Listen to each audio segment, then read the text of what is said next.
rejection is good. And what I mean by that is you have to sort of look at rejection as a important confidence building tool.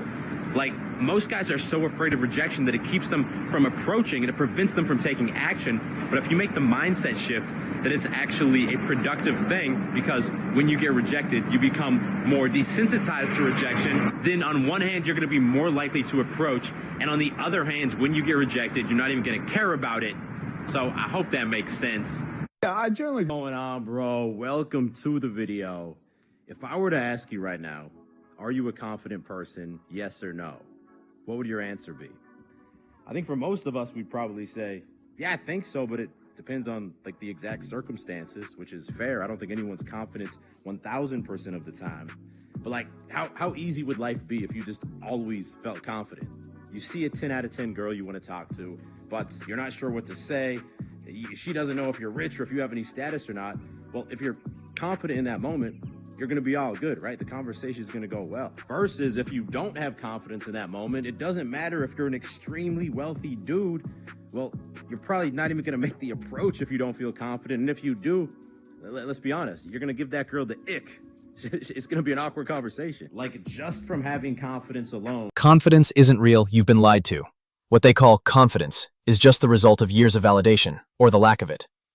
Today we're exposing why just be confident is one of the most deceptive, delusional copes you've ever been told.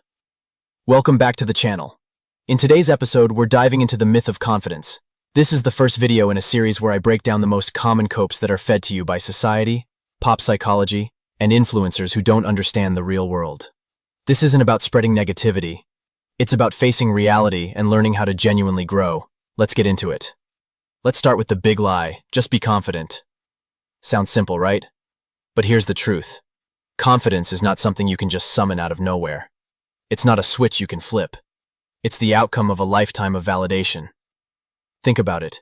People who are called confident usually have been treated well by others, received compliments, attention, affection, succeeded socially or romantically. So what happens when you don't get those things growing up? When you're bullied, ignored, rejected, or invisible? You don't magically become confident. You internalize that experience. You adapt to it.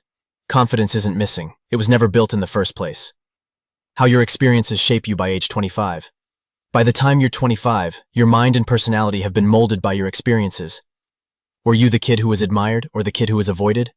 Did you have success in dating or were you always the friend, the outsider, the afterthought? These experiences wire you. Parliamentary how you see yourself.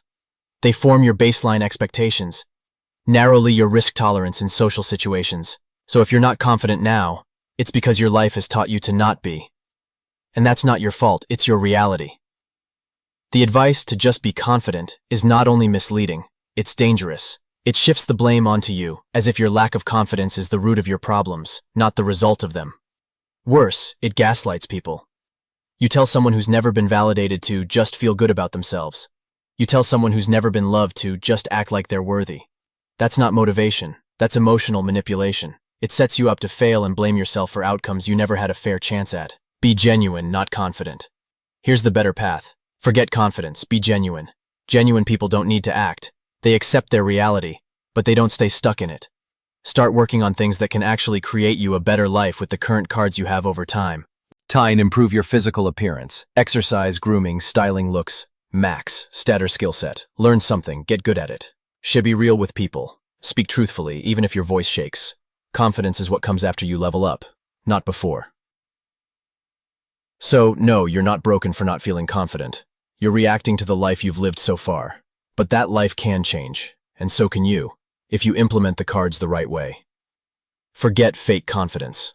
Start building something real and genuine. Connections. And guess what? Most of the time you would be better off being quiet, and not a loudmouth seriously. Being genuine, humble, and quiet can actually attract yourself a high-value women. Ideally, when you niche max and looks max enough, I may have to do a video on niche maxing for attracting a high-value women. I will link my high-value women versus low-value women video series. It's important you watch over those videos several times. If this resonated with you, hit the like button, drop a comment about your experience with the confidence cope, and subscribe. Until then, I will see you in the next one, signing off.